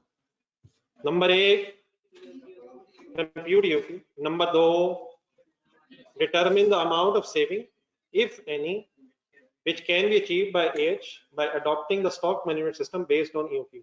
ये क्वेश्चन ठीक ठाक टफ है, एक एक फिगर ध्यान से सुननी है। पहली रिक्वायरमेंट क्या, 2 हिस्से हैं जिसके नंबरिंग हुई भी है रिक्वायरमेंट में, अगर नंबरिंग नहीं तो 1 2 कर लेना, तो मैं टाइप नहीं सही हुआ। What is the first requirement और व्हाट इज द सेकंड, वो फिर बाद में पढ़ लेते हैं दोबारा। ये business name,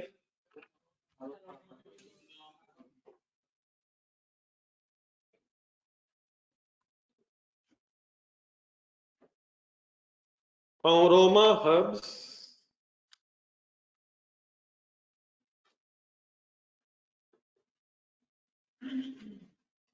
EOQ, Economic Order Quantity, Economic Order Quantity,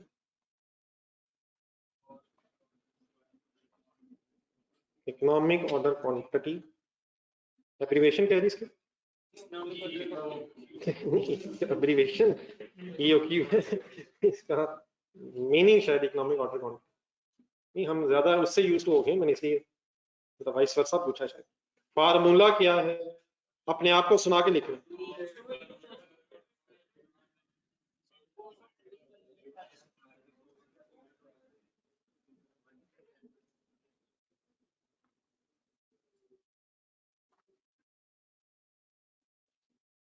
cost of holding 1 unit per annum.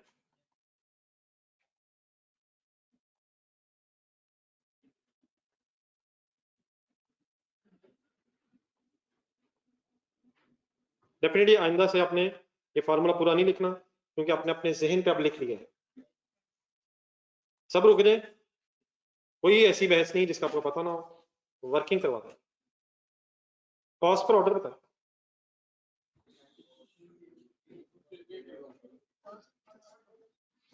पहला पैराग्राफ एक दफा दोबारा फाइनल कर लें। पहले पैराग्राफ में क्या सिचुएशन है, 6 मंथली ऑर्डर्स हैं, लेकिन किधर शिफ्ट होना चाह रहे हैं, ईओक्यू पे। और अब हम क्या निकाल रहे हैं, ईओक्यू। ईओक्यू की वजह से कुछ चेंजेस है।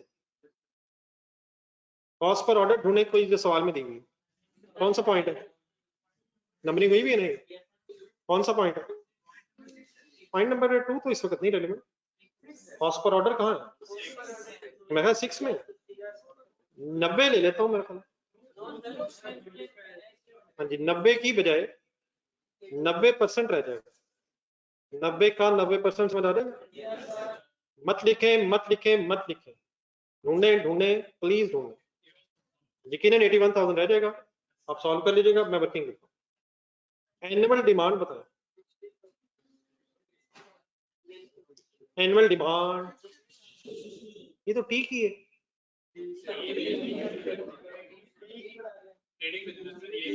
कोको किंग ढूंढे, कोको किंग भाईजान, कोको किंग का सवाल ढूंढे। वहां एनुअल रिक्वायरमेंट 80,000 थी, सवाल गलत हो गया, दोबारा शुरू करें।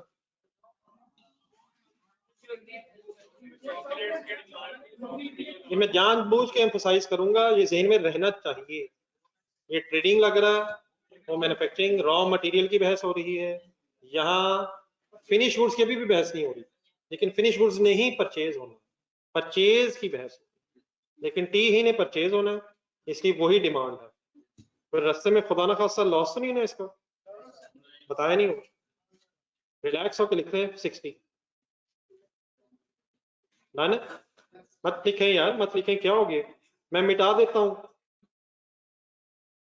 इंशाल्लाह आइंदा से ही मिटाऊंगा, क्या हो गया। अब क्या चाहिए, holding cost per unit per annum, एक इंजॉइंग वर्किंग है, आप इंजॉय इंशाल्लाह करेंगे।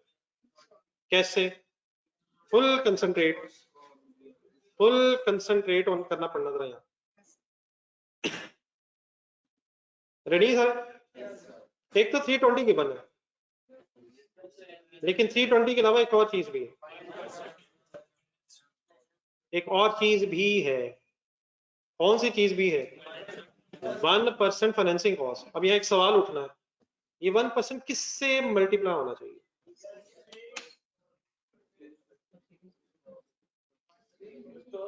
नहीं, स्टॉक से ठीक है, स्टॉक की किस अमाउंट से, जो परचेज प्राइस होगी या जो सेल प्राइस होगी, हमने किस प्राइस पे खरीद के अपने पास रखना है। तो ये साथ कहीं नोट करें, ये 1% कॉस्ट से मल्टीप्लाई होगा, कॉस्ट ऑफ स्टॉक से। अगर ये परसेंटेज दी हो तो ये सेल प्राइस से मल्टीप्लाई क्यों नहीं होगी, हमने किस अमाउंट पे खरीद के अपने पास रखना है। सेल प्राइस पे कब जाएगा, जब बेचना है, तो हमें किस पे खरीदना होगा। तो ये लिखना करली ब्रैकेट में, ये परसेंटेजेस अगर दी हो फाइनेंसिंग कॉस्ट की, तो ये मल्टीप्लाई किससे करेंगे, कॉस्ट प्राइस से। ठहरे, फिगर ढूंढना मेरा काम है, फिगर्स ढूंढना फिलहाल मेरा काम इसलिए है क्योंकि अभी आप लर्निंग फेज में है, इंशाल्लाह कल से आपने सारा ढूंढना, आज भी आप ही तलाश करेंगे, बताता मैं हूँ। First of all what is 1% week, क्या बता रहा हूँ, फाइनेंसिंग कॉस्ट हर मंथ है, लेकिन मल्टीप्लाई बाय 12 भी होना है, लेकिन सवाल ये उठा है 1% किससे मल्टीप्लाई करें, कॉस्ट ऑफ यूनिट्स। अब मैं कॉस्ट ऑफ यूनिट ढूंढे, रिलैक्स रिलैक्स रिलैक्स,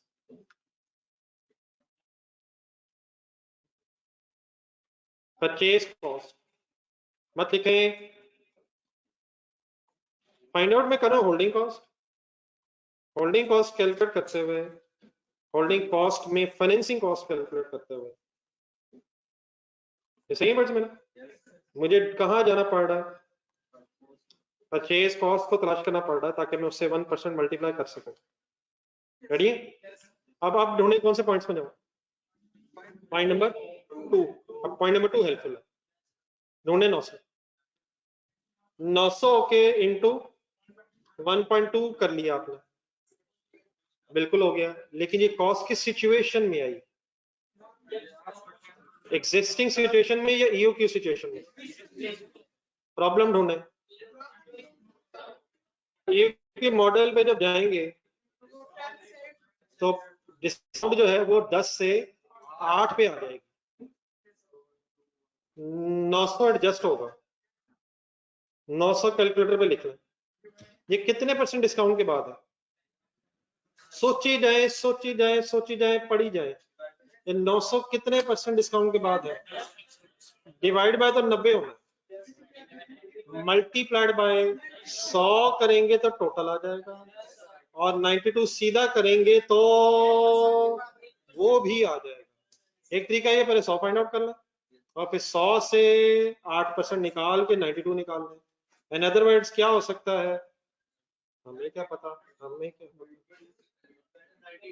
सीधा क्या करें, सीधा क्या करें, 900 डिवाइडेड बाय 90 इनटू 92, 92 कहां से आ गया, 1% डिस्काउंट रह जानी है, 100 में से 8 निकल जाएगा, यहां तक जो आएगा वो क्या आएगा, वो CNF वैल्यू आ जाएगी, CNF वैल्यू आ जाएगी, लेकिन क्या इसमें देन 1.2 ऐड होना है, ये क्या होगा 1.2, कस्टम ड्यूटी यार 1.2 इंटरेस्ट कौन सा 1.2 कौन सा है 20% कस्टम ड्यूटी वाला है। एक मिनट यहां तक आंसर बताएं। What is 110 total cost at EOQ level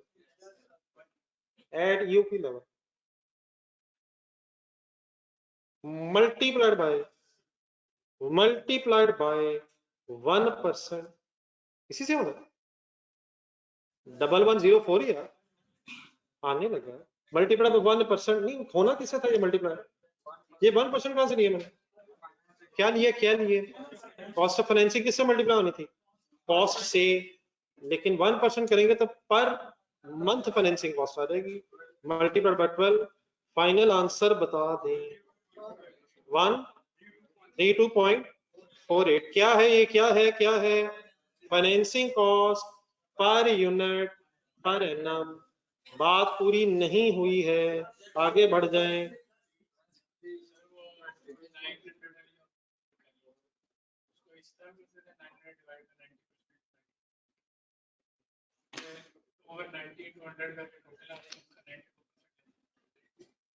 sir जी ये चीजें बिल्कुल जहन में क्लियर करें। 92% का मतलब है 0.92, 90% का मतलब है 0.9।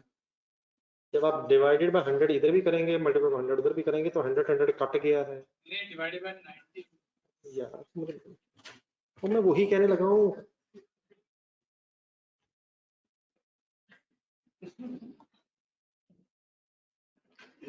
आप ये कहने लगे हैं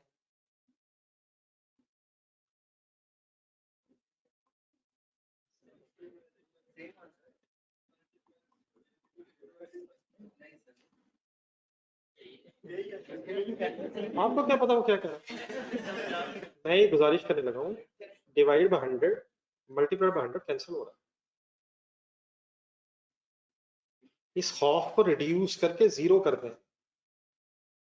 एक और देखें, क्या मैं ऐसे ना करूँ 0.92 इंटू डिवाइड 0.9 इंटू 0.92।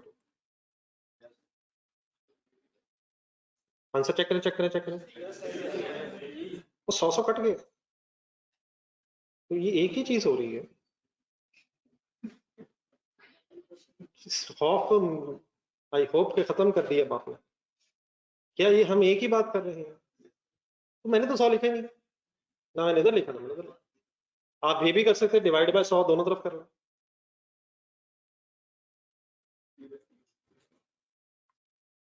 नहीं मतलब ये मैं इसलिए कहा है मैंने कि आप आंसर्स देखते होंगे, कभी ऐसे लिखा होगा कभी वैसे लिखा होगा, और अगर हम इस चीज में टेंशन ले रहे हैं तो फिर इसका मतलब कभी वो गलत होगा। ये एक ही बात हुई। मैं कभी कभी अगर आप याद करें मैं 90% लिखता हूँ, कभी मैं 0.9 लिख देता हूँ, और कभी कभी आप कैसे लिख सकते हैं 90/100। सर अभी कहाँ रिलैक्स है, ये आया क्या 132.4? नहीं वो गिरने का खतरा हो गया था, मैंने शेयर होता 132.4 क्या है। नहीं होल्डिंग कॉस्ट कैलकुलेट कर रहे थे कौन सा हिस्सा हो गया है। फाइनेंसिंग कॉस्ट अगर परसेंटेज में दी हो तो आप कॉस्ट ढूंढ के मल्टीप्लाई कर दिया करेंगे, लेकिन इसमें और क्या चीज अभी ऐड होनी है, फिगर का नाम होगा ना 320 ऐड होना, मतलब ऑर्डरिंग कॉस्ट प्लस होनी, स्टोरेज कॉस्ट प्लस हो गई, वो पहले ही क्या दी हुई है, पर यूनिट भी है, पर वो तो पर केजी पर यूनिट भी है, पर एनम भी है, तो क्या इसमें जमा हो सकती है, कितना जी, नहीं टोटल 320, तो टोटल हो गया 452.48। What is this finally, 452.48 approximately answer बता दें, पहले आंसर बताना फिर लिखना आपने। 4846।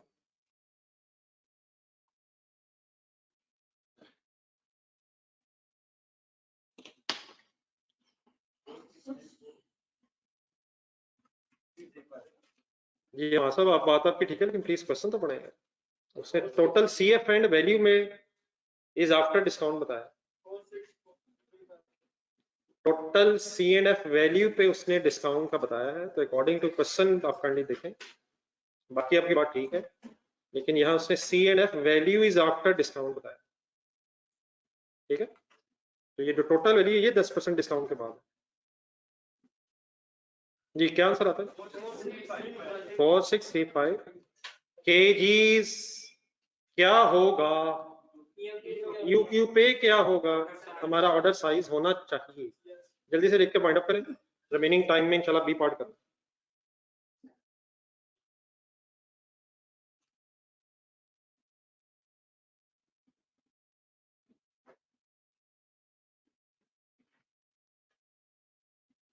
जी फरहान साहब, ये बात तो बेटा मैंने पहले की थी कि ईओक्यू की assumptions में कुछ अनरियलिस्टिक assumptions हैं,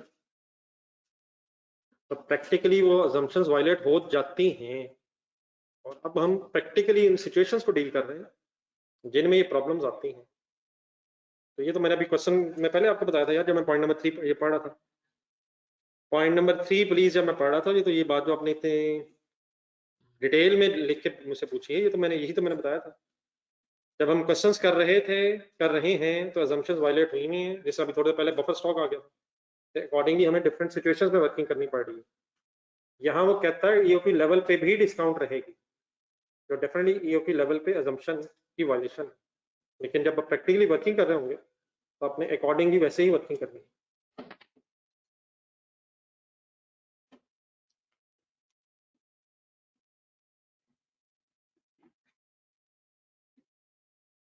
जी हमारे सब ओके है। C&F value is after 10% discount.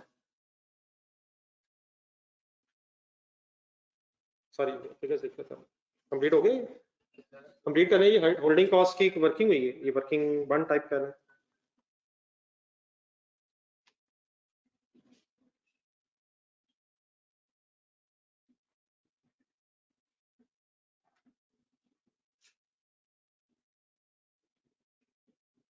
Ji online students खाली आप भी बताइए।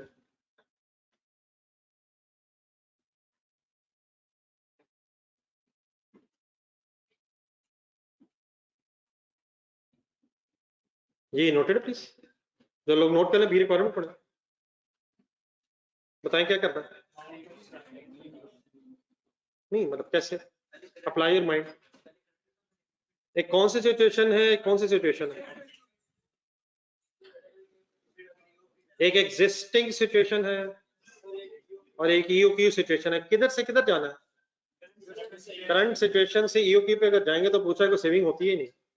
What is the current situation? Current situation में इसको सोच के जरा फर्स्ट पैराग्राफ देख के बताएं। करंट सिचुएशन का ऑर्डर साइज पता है आपको? ऑर्डर साइज और चीज है, ऑर्डर्स और चीज है। बाकी तो बात आपकी तकरीबन ठीक है। करंट सिचुएशन में किसी को पता ऑर्डर साइज क्या होगा? ऑर्डर साइज कैसे, क्या फॉर्मूला जेन में होना चाहिए। करंट सिचुएशन में ऑर्डर्स कितने साल में? 2 कैसे? 6 महीने, 6 महीने, 2 ऑर्डर है। एनुअल डिमांड कितनी है? तो करंट सिचुएशन में ऑर्डर साइज कितना है? 30,000। Annual demand divide by order size, sorry annual demand divide by number of orders, order size. Revise situation में ईओ के लेवल बताएंगे ऑर्डर साइज कितना बनेगा, कैसे बनेगा, चलिए आप ये बताएं। ऑर्डर साइज 463835 ही है। ऑर्डर्स कैसे बनते हैं? हिम्मत हिम्मत हिम्मत, orders orders orders, annual demand divide by order size. EO के लेवल पे ऑर्डर्स कितने होंगे तकरीबन? हाँ 12 बन जाएंगे, समथिंग 12 समथिंग बन जाएंगे। तो हमें बेसिकली अब क्या करना है, 2 ऑर्डर साइज हो गए। Order size, what is existing order size? existing order size, existing order size 30,000 kgs। कैसे कैसे कैसे कैसे? what is 60,000? what is 2? कहां से आया number of orders 2? 6 monthly order, 6 monthly order. साल में कितने 6 मंथ्स होते हैं? कंफर्टेबल है नहीं, मतलब कभी ऐसा सोचा नहीं हमने। साल में कितने 3 मंथ्स होते हैं? क्वार्टरली, सेमी एनुअली बहस हो रही है। सेमी एनुअल 2 है, 2 सेमी एनुअल पीरियड्स होंगे। तो एक वर्किंग होगी आपकी existing order size of 30,000 kgs पे एक आपकी वर्किंग होगी कौन से लेवल पे 4685 पे। वर्किंग थोड़ी सी टफ है मेरा ख्याल है, ये अभी एक दिन मेरे साथ कल और लगा लें, उसके बाद फिर होमवर्क रखिएगा। आप अपने लिए क्या होमवर्क लेना आज पसंद करेंगे? नहीं मैंने पसंद कर लिया आपके लिए। हाँ जी, एक तो ज़ैडिक है, ज़ैडिक लेकिन कोई बहुत टफ नहीं है। एक क्वेश्चन अचानक मेरे आज जहन में आया, कुछ पिछला रहता है। कल आपने रेलिवेंट कॉस्टिंग कुछ रिवाइज की है, रेलिवेंट कॉस्टिंग जब आपने रिवाइज की है तो अब आपने एक कॉम्प्रिहेंसिव क्वेश्चन करना है, पेज नंबर 81 होना है। अब ये जरूरी है इस वक्त, गलत सही कोई बहस नहीं है, पंगे पिछली चीज ताकि रिफ्रेश हो जाए। पेज नंबर 81 के एंड पे टोपाज के नाम से क्वेश्चन नंबर 5 है। ये डिसीजन मेकिंग का सवाल है, स्पेशल ऑर्डर जैसा ऑर्डर लें या ना लें। इस क्वेश्चन को लेकिन करने से पहले आपको थोड़ा सा कुछ रिवाइज करना चाहिए, बाकी चीजें आपके जहन में आ जाएंगी। पेज नंबर ढूंढे 7, एक मिनट 7 ढूंढेगा, पेज नंबर 7, इस पे क्वेश्चन नंबर 4 है। पेज नंबर नहीं, पेज नंबर एक सेकंड जाए 7। ऑल्टर डेफिनेटली से लिंक्ड नहीं है, लेकिन ऑल्टर में जो पॉइंट 1 है, ऑल्टर में जो पॉइंट 1 है उस पॉइंट 1 में जो लॉस की थोड़ी सी डिस्कशन है, उस तरह की एक डिस्कशन आनी है इस टोपाज में, तो एक नजर वो जरूर रिवाइज कर लीजिएगा ऑल्टर देख के लॉसेस के एंगल से। वैसे तो वो ब्रेक इवन का सवाल है, पेज नंबर 81। वैसे ये जो पेज नंबर 81 वाला सवाल है ये ज्यादा रेलिवेंट कॉस्टिंग टाइप है। कोई डिसीजन आपने लेना है, मटेरियल कितना होगा, लेबर कौन सी होगी। अच्छा, इसमें ओवर टाइम आएगा, ओवर टाइम जब आएगा इसमें किसमें तो पास में, तो आपने ओवर टाइम ढूंढना है, दो जगह पे रिवाइज करना है। एक तो बड़ा मरूफ हो गया, ग्लोबल, एक तो ग्लोबल में आया, लेकिन उससे ज्यादा अच्छा आया था एक दफा, दो दफा, हाँ रिंग में, रिंग नहीं, रिंग में नहीं आया, कहाँ है, कहाँ है, रिंग में भी आया, सॉरी, लेकिन रिंग से पहले आया था एक जगह, ये जो हाईटेक था जहां, page number 172 question number 4, rugby, global rugby, global का सफा नंबर मेरे ख्याल 60s में होगा, वो भी 81 ही। हाँ जी, इसी सवाल, ये तो पास पीछे ही है। और ये रग्बी कहाँ है, 172 है। अच्छा, मीन्स टू से जिस तरह मैंने इस वक्त जो दो तीन चीजें आपके जहन में लाई हैं सवाल देख के, अगर आपको भी महसूस होता है ये, जब अगर पिछले क्वेश्चंस किए हो तो आपको महसूस होगा कि कहीं कहीं से ये फलानी चीज है, तो वहां जरूर रिवाइज करें और देन इस क्वेश्चन को ट्राई करें। इसमें ठीक है एक शायद मसला हो, लेकिन जो मसले रिजॉल्व हो सकते हैं वो मेरे ख्याल में मैंने बता दिए जहां जहां इश्यूज है। एक लॉस का इशू है और एक ओवर टाइम, लेकिन इश्यूज बनेंगे नहीं इंशाल्लाह, लेकिन रिवाइज भी कर लें ताकि उधर क्या हुआ, उधर क्या हुआ। फिर भाई ने भी एक बात की, मेरा ख्याल है कि थोड़ा सा उसमें भी है, रिंग में भी आया था आइडल टाइम, मेरा ख्याल है कहीं रिंग में भी शायद आया हो, ढूंढिएगा जहां जहां है। अब ये कल के लिए नहीं है, ये सवाल कल के लिए नहीं है, ये छुट्टियों में, कल फिर मैं और भी बता दूंगा रिवीजन के लिए, लेकिन शुरू हो सकता है। अब इसका ये भी मतलब नहीं आज बिल्कुल ही नहीं होगा, शुरू कर लें, लेकिन एक अच्छा सा फिनिशिंग टच दें, इस तरह की चीजें रिवाइज हो जाएं तो पिछला सारा फ्रेश हो जाता है। ये रिंग का पेज नंबर 384 बताया जा रहा है, अगर कोई नोट करना चाह रहा है। अल्लाह हाफ़िज़। सर वो ब्रेक-इवन के पूरे करने थे, इसमें पूछना सर, ये हमने डिमांड निकाली हुई है ना यहाँ से जल्दी, नहीं डिमांड नहीं, यूनिट्स सर है। बुक में मैंने आंसर देखा, उन्होंने कहा ये डिमांड निकली, डिमांड से मल्टीप्लाई करना है। नहीं सेल डिमांड है ना पिछले साल की, पिछले साल के सेल के यूनिट्स हैं। अच्छा ये ब्रेक इवन नहीं, सॉरी, ये तो पिछले साल के सेल के यूनिट्स है, पिछले साल के सेल के बैचेस हैं और उनसे यूनिट्स आए हैं, तो अगले साल के यूनिट्स हम निकाल रहे हैं जिसमें डिमांड 98% कम हो जानी है, तो इसलिए 92% कम हो जानी है, इसलिए 95% 98%। अच्छा सर, ब्रेक इवन के बाकी सारे कर मेरा ख्याल आज इन पे टाइम दें आप, ये जो बातें हुई हैं पिछले दिनों में, लेबर पे दें टाइम, अब इन तरफ आ जाए। सर R1 का जो है ना, ये वाले रिवाइज करने के लिए कोई एक क्वेश्चन बेसिक ईपीएस नहीं रिवाइज, बेसिक रिवाइज करनी है, रिवाइज करनी आती है, आती है सर, अगर आती है तो फिर एक सवाल में रखना काफी है। एग्जांपल, उसके बाद फिर इधर आ जाइएगा, ये जो छोटे छोटे सवाल उधर और ये इनमें वो है कैप राइट इशू भी है, कैपिटलाइजेशन इशू भी है, ठीक और इसमें वो जो आया था कंसोलिडेशन ऑफ शेयर जी स्प्लिट, सर, ये मतलब ये सारी चीजें आ छोटी-मोटी जाएंगी, ये चीज़ें सारी हैं। चीजें आ जाएंगी मतलब बेसिकली। इनकी अब मैं रीडिंग वगैरह ना करूँ बस। ठीक है, नहीं अगर याद है तो बस ये क्वेश्चंस करो। और सर कैश फ्लो